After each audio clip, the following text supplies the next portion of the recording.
à toutes et à tous, très heureux de vous retrouver en cette fin de semaine sur Monaco Info pour une nouvelle édition de votre journal. En voici les titres. Nous prendrons la direction de Vintimille. Son Altesse Royale, la princesse de Hanovre, s'est rendue à la frontière franco-italienne pour découvrir les installations d'un camp de migrants. Nous parlerons littérature et philosophie avec le livre Archipel des passions, écrit par Charlotte Casiraghi. Focus dans ce journal sur la conférence Osons l'océan, l'avenir est bleu dans le cadre de la Monaco Ocean Week. Écologie marine toujours avec l'installation en mer en principauté des Bioettes, véritable nurserie pour poissons. Nous évoquerons l'IUMD à la Barclays Monaco et enfin nous parlerons tennis avec notre invité du week-end, Guillaume Couillard. Son Altesse Royale, la princesse de Hanovre, s'est rendue jeudi à Vintimille pour y découvrir les installations du camp de migrants situé à la frontière franco-italienne. La MAD mondiale, présidée par la princesse, y a financé en partie un espace dédié aux mères et à leurs enfants. Le reportage de Patricia Navarro et Sylvain Péroumal. C'est à la sortie de la ville frontalière italienne de Vintimille qu'a été installé le Campo Roja, un centre d'accueil qui peut recevoir jusqu'à 500 personnes. Il y a ici des préfabriqués et une immense tente. Des milliers de migrants sont déjà passés par ce lieu depuis 3 ans et peu à peu des aménagements ont été réalisés pour offrir une meilleure qualité d'accueil. L'un des préfabriqués a été financé conjointement par la Croix-Rouge monégasque et la MAD mondiale, dont la présidente, Son Altesse Royale, la princesse de Hanovre, a souhaité se rendre sur place pour y rencontrer les familles qui s'y trouvent. Il s'agit d'un pôle d'accueil pour les mamans et leurs enfants. Dans le cadre des activités de la MAD mondiale, nous avons été amenés à développer un programme destiné aux mineurs non accompagnés. Ce sont ces mineurs migrants qui arrivent en Europe, souvent en traversant la Méditerranée, et qui arrivent seuls. Et puis depuis 2 ans, nous travaillons aussi à Vintimille, autour justement de l'accueil de ces migrants qui transitent par Vintimille et qui souhaitent rejoindre la France, l'Allemagne, l'Angleterre. Et dans notre discussion que nous avons eue avec la Croix-Rouge italienne, il a été clair qu'il y a besoin au niveau du camp de Vintimille d'aménager un espace dédié pour les enfants, les jeunes enfants qui arrivent malheureusement seuls, ou des familles avec des enfants. Et c'est comme ça qu'on a été amené, il y a 1 an maintenant, à créer cet espace dédié aux enfants et à leurs familles. La princesse de Hanovre, accompagnée de sa belle-fille Béatrice Casiraghi, a pu longuement échanger avec ses mères. Elle a également joué avec les enfants présents alors qu'à l'extérieur, une pluie battante redoublait de force. Des bénévoles viennent chaque jour de Monaco pour adoucir les conditions de vie sur place. C'est une aide qui est complètement multiple. Au début, nous avons commencé à aider au niveau des repas, de la préparation des repas, lorsqu'il y avait énormément d'hôtes à l'intérieur de ce camp. Et la Croix-Rouge italienne avait demandé, comme nous avons souvent des partenariats avec eux, un petit renfort.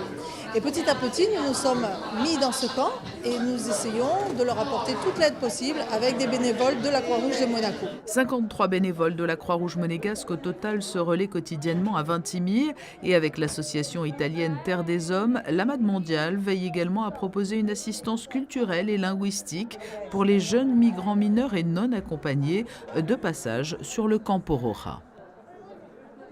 Charlotte Casiraghi présentait jeudi au Théâtre Princesse Grace Archipel des passions, un livre écrit à 4 mains avec Robert Maggiori, philosophe et ancien professeur de la présidente des rencontres philosophiques de Monaco.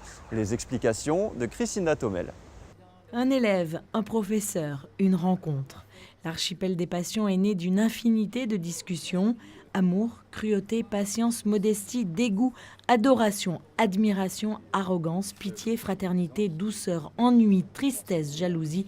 Autant de sentiments liés à la question du sensible qui s'entremêlent dans cet ouvrage qui se lit comme un petit traité des passions. On s'est rencontrés au lycée avec Robert, en classe de terminale pour moi.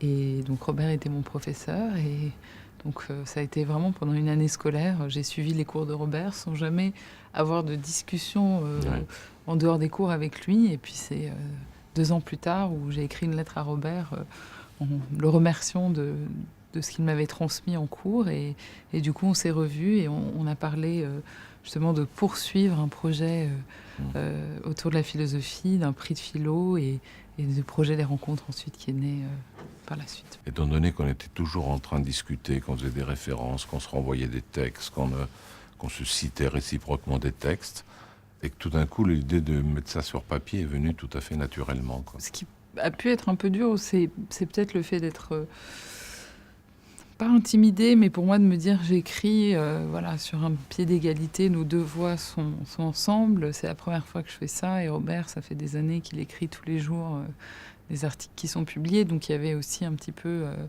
une difficulté à peut-être me laisser aller au départ dans ma propre écriture, donc ça a mis un peu plus de temps. Mais après, accorder nos pensées, nos voix, ça n'a pas été compliqué. Et puis, je pense que le livre est fait de telle sorte qu'il peut y avoir ces variations. On ne sent pas de dissonance. Et puis, il y a des spécificités. Et en même temps, c'est harmonieux. Donc, voilà. Les gens comprennent tout de suite quel est le rôle de la philosophie dès qu'on dit que la philosophie ne parle pas seulement de l'ego transcendantal ou de la réduction phénoménologique, mais ça parle aussi de la peur, du courage, de l'envie, du désir. Et du coup, les gens sentent, alors si ça parle du désir ou de l'envie ou de la jalousie ou de l'autorité ou de l'arrogance, je suis aussi concerné. Et c'est peut-être un premier pas vers la philosophie, justement. Ancré dans le savoir philosophique, l'archipel des passions a nécessité 2 ans d'échanges et de réflexion. Rédigé dans un style clair et simple, il éclaire nos affects de manière vive et intense. À l'occasion de la Monaco Ocean Week, le marin explorateur Yvan Griboval animait une conférence « Osons l'océan, l'avenir est bleu » avec notamment 3 intervenants engagés dans des solutions d'avenir pour une meilleure exploitation de l'océan. Vanessa Dessy. Surnommé le prince savant, Albert Ier a consacré une importante partie de sa vie à l'océanographie. Il parcourt la Méditerranée, l'Atlantique jusqu'aux Açores afin d'acquérir des connaissances qui vont lui permettre d'entamer une carrière de navigateur scientifique. C'est sur ces traces que le marin Yvan Griboval souhaite poursuivre son histoire. Le prince Albert Ier nous a ouvert la voie. Il faut prendre conscience que le prince Albert Ier, en 1885, est un des tout premiers à s'intéresser de cette manière à l'océan. Et donc, à partir, non pas comme un scientifique, il n'a pas été scientifique, il a d'abord été yachtman, et il avait tellement envie de découvrir la mer, d'apprendre l'océan, qu'il est parti en transformant un bateau qu'on dirait aujourd'hui de plaisance. Et il a démarré de cette manière, il a ouvert la porte à la fois à une voie qui était extraordinaire, celle des océanographes, mais également de tous ceux qui veulent défendre l'océan, car plus on connaît l'océan, plus on peut le préserver. Et ça, c'est Albert II de Monaco, le prince souverain actuel. Certains ingrédients extraits du milieu marin ont des effets avérés sur la santé. La biodiversité marine constitue un gisement peu exploré. Cependant, il est nécessaire de la protéger. Pour cela, les micro-organismes sont prélevés et reproduits en laboratoire. C'est dans ce sens que la recherche avance, notamment dans le domaine de la cancérologie. On a chez les micro-organismes marins qui vivent avec le corail, les éponges, les lichens. Les lichens, par exemple, c'est vraiment une source très innovante aujourd'hui. Des micro-organismes qui produisent des molécules très très toxiques. Et l'idée, c'est d'aller les purifier, les exploiter, les produire, sans taper dans le milieu marin naturel, et d'accrocher ces molécules très toxiques à ce qu'on pourrait appeler des véhicules, des anticorps, pour faire de la thérapie ciblée. Et donc, on accroche en quelque sorte ça à une molécule qui va reconnaître la tumeur du sein. Et donc on va aller traiter avec cet effet toxique sur la tumeur du sein, empêcher la prolifération de la tumeur sans avoir d'effet secondaire. Et ça, c'est vraiment des pistes de recherche d'avenir dans le domaine de la cancérologie. Jusqu'au 14 avril, experts locaux et internationaux, communautés scientifiques et monde associatif sont réunis en principauté à l'occasion de la 2e édition de la Monaco Ocean Week. La préservation du thon rouge était également au cœur des discussions lors de cette conférence. Il y a quelques années, une campagne importante était menée en principauté pour préserver cette espèce. Qu'en est-il aujourd'hui? La réponse du professeur Jean-Marc Fromentin. Le thon rouge, c'était une espèce qui a été fortement surexploitée, ça avait déchaîné les médias et il y a eu des efforts qui ont été faits grâce notamment en partie à l'intervention de la principauté et du prince Albert II de Monaco, qui avait un peu fait une demande pour une inscription à l'annexe 1 de la CITES qui empêchait tout commerce international. Et ça fait énormément peur aux pays pêcheurs notamment. Et depuis, ils ont mis en place un plan de restitution, de rétablissement du thon rouge, et qui s'est traduit par des quotas très faibles et qui a permis à la ressource de se reconstituer. Et maintenant, on en voit les effets. Ce plan a été mis en place en 2009-2010 à peu près. Et 8-10 ans après, on en voit les effets et le thon rouge revient, et le thon rouge se porte bien en Principauté et dans le reste de la Méditerranée. Les poissons se font de plus en plus rares sur les rivages méditerranéens. Conséquence, la Principauté a pour ambition de reconstituer la faune marine dans ses ports. Pour y parvenir, elle vient tout juste d'installer, en partenariat avec la Direction des Affaires maritimes, des habitats artificiels appelés bioètes. Dominique Poulain. En Méditerranée, il y a environ 350 espèces de poissons. Et une des premières causes de mortalité des post-larves est la prédation. Aujourd'hui, il est possible de protéger les larves des poissons en installant des bioètes, des habitats artificiels comme celui-ci. Il s'agit d'un caisson grillagé rempli de coquilles d'huîtres. Il permet aux plus petits de s'y réfugier et bloque le passage aux plus gros poissons. Quand on voit là sur le cycle du poisson, les petits poissons, quand ils viennent sur le littoral, il faut qu'ils trouvent un habitat. Et quand ils tombent sur des ports, le port concrètement c'est quoi? C'est des pontons, ça va être des quais, des surfaces très lisses, où ils ne vont pas trouver d'abri. Et concrètement, nous ce qu'on met en place, c'est des bioètes sous les pontons, sur les digues, sur les quais, pour qu'ils trouvent un peu des refuges partout. Donc ça va être... en fait, nos refuges sont constitués de grilles à l'extérieur, et au centre de ces grilles, il y a des coquilles d'huîtres qui va permettre la fixation de crevettes, d'algues, qui va fournir toute la nourriture aux petits poissons. 17 ports méditerranéens utilisent ce procédé pour protéger les larves et permettre aux jeunes poissons de grandir en toute tranquillité, avant de rejoindre l'écosystème alentour. Le port de Monaco a été le premier à s'équiper de ces nurseries. 50 viennent d'être vissés aux quais et aux pontons du port Hercule et du port de Fontvieille par la société Écocéan en partenariat avec la Direction des Affaires maritimes. Ces bioètes remplacent ceux qui avaient été posés en 2014 avant d'être désinstallés en février dernier car abîmés ou détruits. Chaque année, des suivis biologiques sont effectués par des scientifiques et les résultats ont démontré l'efficacité des bioètes. Dans un milieu naturel sans la présence de l'homme, tout va bien. Vous avez de l'habitat, des petits fonds rocheux, en milieu tropical vous avez des mangroves, la vie est bien faite, la nature n'a pas besoin de nous. Sauf que l'homme vient installer ses infrastructures portuaires dans des zones calmes, à l'abri du vent, à l'abri de la houle, une embouchure de rivière. Et ces zones qui sont bonnes pour les bateaux, pour les mettre à l'abri, ce sont en général des zones de nurserie.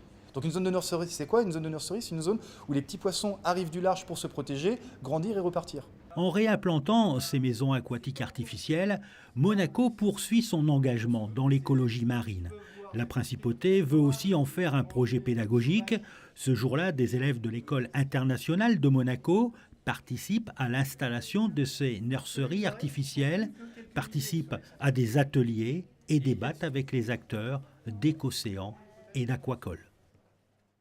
Un mot à présent sur ce renouvellement de partenariat entre la Barclays Monaco et l'Université de Monaco. Les deux entités se sont réunies afin d'offrir une journée découverte aux étudiants au sein de la Banque monégasque. Le reportage d'Émilie Rousseau. C'est une opportunité unique que ces étudiants du Master en Finance de l'Université de Monaco viennent de vivre. Un bain en entreprise et pas dans n'importe laquelle, la Barclays Monaco. Cette visite entre dans le cadre de l'IUMD, un partenariat créé entre les deux institutions en 2015 et qui permet aux élèves de se familiariser in situ avec le monde de la finance et ses particularités. C'est toujours bien pour des étudiants de voir comment les professionnels travaillent et d'apprendre les bonnes pratiques, de se mettre aussi dans la culture et dans l'ambiance. Et puis de manière plus générale, c'est bien de le faire dans les entreprises monégasques, une banque à Monaco, parce que je crois que ces étudiants viennent à Monaco aussi pour apprendre de Monaco. Il y a des spécificités, il y a des particularités, et ils les voient, ils les apprennent, ils les pratiquent quand ils vont dans les entreprises. Et c'est ce qu'on essaye de faire à tous les niveaux, avec la banque, avec la Barclays aujourd'hui, mais avec le yachting et le yacht club et le cluster yachting ailleurs. On est très soucieux de développer ces interactions pratiques avec les milieux professionnels de la Principauté. Après une matinée dédiée à un échange avec les professionnels, l'après-midi était consacré à un jeu d'investissement créé et mis en place par les équipes d'experts de la Barclays Monaco. Aujourd'hui, cette journée nous apporte énormément de choses.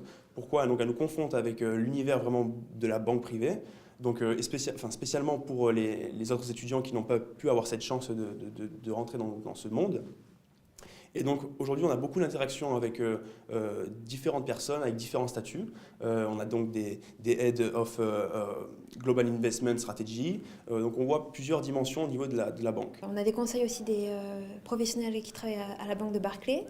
Et du coup, par exemple, ils nous donnent des informations qu'on n'interprète pas forcément bien, alors que c'est leur quotidien à eux d'interpréter les informations économiques et géopolitiques dans le monde. Et du coup, oui, on apprend beaucoup et ça nous donne aussi un premier aperçu de ce qu'on peut envisager professionnellement dans quelques mois pour notre stage ou pour le métier. Cette journée découverte aura été plus que bénéfique pour ces 25 étudiants, qu'ils aient déjà une expérience ou non dans la place financière. Un moment qui leur aura permis de se projeter dans leur future carrière professionnelle. C'est l'heure de retrouver notre invité du week-end, direction le Monte Carlo Country Club pour parler tennis. Guillaume Couillard, bonjour. Bonjour. Merci d'être avec nous sur Monaco Info. Vous êtes le capitaine de l'équipe de Monaco de Coupe Davis. On va en parler aussi, l'entraîneur de ces joueurs sur le circuit tout le long de l'année. On va commencer par la Coupe Davis. La bonne nouvelle, c'était pas facile, mais mission accomplie, vous êtes de retour dans le groupe 2. Ouais, ça y est, on est revenu dans le groupe 2. On ne voulait pas rester dans ce groupe 3, donc on a fait l'ascenseur, c'était l'objectif. C'était pas évident, on n'en était pas sûr qu'on pouvait le faire, mais je pense vraiment que mes joueurs ont bien préparé cette compétition. Ils sont vraiment bien préparés, je suis vraiment fier de ce qu'ils ont accompli et nous revoilà dans le groupe 2 l'année prochaine. Sur un format un peu particulier, on le rappelle, avec finalement un enchaînement de matchs sur plusieurs jours, pas une seule confrontation contre un seul pays. Oui, c'est ça, c'était sur une semaine avec 4 matchs, 4 rencontres en 4 jours, avec 2 simples, un double chaque jour. Donc en fait, on n'a pas le temps d'être véritablement satisfait de ce qu'on a fait et il faut à chaque fois se remettre en cause et se préparer pour le lendemain. Donc nerveusement, c'est compliqué, il faut savoir gérer ça et on l'a bien fait, je crois. Comment on fait finalement maintenant pour oublier ça et basculer dans la préparation pour tes joueurs du tournoi du Rolex Monte Carlo Masters à venir? C'est assez facile parce que c'est un événement tellement sympa à vivre que je pense qu'ils ont beaucoup d'enthousiasme pour bien jouer ici. Donc c'est vrai qu'il y avait une petite fatigue en revenant, mais elle est vite effacée quand on a quelque chose de beau à faire derrière. Ils sont vraiment très motivés pour bien jouer ici, devant leurs proches. Et puis ils représentent aussi la principauté d'une certaine façon en jouant ici. Donc ils ont vraiment à cœur de bien jouer et je leur fais confiance là-dessus. On l'a vu, la météo, ces derniers temps, c'était pas évident. Est-ce que pour vous aussi, ça a été compliqué de trouver des terrains d'entraînement? Ouais, ça a été compliqué. Il a plu une semaine non-stop. Il n'y avait même pas une heure où ça s'arrêtait. Donc même si les cours sont bâchés ici, c'était la galère. Donc on est parti un petit peu s'entraîner à droite à gauche, à Nice, même à Valbonne, sous des cours couverts. Mais bon, les créneaux étaient limités. Mais bon, on a quand même fait ce qu'il fallait faire. Et puis on n'est pas en manque de jeu malgré tout. Ils ont fait aussi beaucoup de physique pour s'entretenir et puis voilà, ils vont être prêts, pas de souci. Pour parler des joueurs, on le sait, alors on va commencer peut-être par Luca. Luca Catarina, c'est pas sa surface préférée, la terre battue, mais il a quand même joué pas mal de matchs avant pour bien s'adapter à cette surface, c'est ça? Ouais, il a fait une préparation pour la Coupe Davis et puis pour ce tournoi-là. Donc ça va faire maintenant un petit mois qu'il est sur cette surface, donc il commence à avoir quelques repères, même si en effet, lui il préfère jouer sur dur, il s'en cache pas. Donc voilà, je pense qu'avec l'envie, la détermination, ça gomme les petites difficultés qu'il peut avoir sur cette surface. J'ai confiance dans ce qu'il va faire. Avec une vraie belle nouveauté cette année, la wildcard pour le tableau principal. Qu'est-ce que ça représente déjà pour le joueur et pour le coach? Ouais, c'est pas une fin en soi parce que c'est pas le tout de l'avoir et puis derrière de s'endormir, mais c'est vrai que c'est une petite façon de le féliciter pour tous les efforts qu'il a fait depuis des années. Et puis il a fait une belle année l'année dernière, il a pris pas loin de 700 places à l'ATP, il finit une année 350e mondiale, donc c'est un garçon qui est vaillant et qui a des qualités, donc c'est une façon de le féliciter, surtout de l'encourager pour faire encore plus, encore mieux. Mais voilà, je pense que je remercie l'organisation du tournoi et la fédération de lui avoir obtenu cette wildcard. Je pense qu'ils ne vont pas le regretter. Le double aussi avait super bien fonctionné l'an dernier avec Hugo Nice et Romain Arneaudo, demi en Masters 1000. Est-ce que du coup cette année, il va y avoir un petit peu plus de pression pour défendre les points, on le sait au classement, ou bon, pas plus que ça? Ouais, si, il y a toujours ce petit truc, ouais, j'ai pris plein de points, il faut que je les récupère, mais ils sont meilleurs que l'année dernière. Je veux dire, ça fait maintenant 1 an qu'ils sont sur le circuit vraiment à jouer beaucoup, donc je pense qu'ils jouent bien mieux que l'année dernière. Donc après, il n'y a que les meilleures équipes du monde ici, donc ça ne dépend pas que de nous, ça dépend aussi des adversaires qu'on a en face, hein, parce que c'est vraiment le haut du panier. Mais je sais qu'ils vont être prêts et que la pression des points, ouais, je pense qu'ils vont se concentrer sur chaque match. Et puis voilà, et puis on verra ce qui se passe. Mais l'idée, c'est de rien regretter. Ouais. Pour oublier personne, alors il y a aussi Romain et Hugo qui vont participer aux qualifications en simple. Avec Florent aussi, Diep, ça aussi c'est une vraie belle opportunité pour eux sur du simple. Ouais, tout à fait. Romain et Hugo, c'est 2 joueurs qui maintenant mettent l'accent sur le double, mais qui restent des joueurs très compétitifs en simple. Ils adorent ça. Et donc voilà, c'est une façon de aussi les inciter à jouer aussi en simple et puis les motiver encore pour aussi la Coupe Davis, qu'on peut avoir besoin d'eux en simple. Et puis Florent, c'est aussi une façon de le féliciter pour son début de saison qui était plutôt bon. Il a été régulier en début de saison et puis aussi une façon de l'encourager à faire encore plus, encore mieux, parce qu'on sait qu'il peut faire mieux encore que ce qu'il fait actuellement. Donc c'est chouette. Bon, on va suivre ça en tout cas, toute la semaine. Merci Guillaume d'avoir été avec nous. Merci à vous. Quel temps fera-t-il ce week-end? La réponse avec vos prévisions météo. Demain matin, le ciel sera partiellement nuageux, nuages qui laisseront apparaître quelques éclaircies en milieu d'après-midi. Les vents souffleront de 15 à 30 km/h, les températures 13 degrés le matin et 15 l'après-midi. La température de l'eau sera de 14 degrés. Dimanche, ciel très nuageux le matin et de courtes éclaircies l'après-midi. Les températures 14 degrés au lever du jour, 17 degrés au meilleur moment de la journée. Lundi, la journée sera plutôt ensoleillée, des risques d'averses ne sont pas à exclure dans l'après-midi. Les températures 14 le matin, 21 l'après-midi. Mardi, ciel lumineux, les éclaircies seront de plus en plus larges. Mercredi, alternance d'éclaircies et de passages nuageux avec des risques d'averses. Il fera 16 degrés au lever du jour et 24 degrés au meilleur moment de la journée. Jeudi, des averses attendues dans la matinée. Ciel couvert et pluvieux l'après-midi. Les températures ne dépasseront pas les 15 degrés. Ce journal est à présent terminé. Merci de nous avoir suivis. Je vous laisse en compagnie d'Émilie Rousseau pour un nouveau numéro du magazine spécial consacré à l'AS Monaco. À très bientôt sur Monaco Info.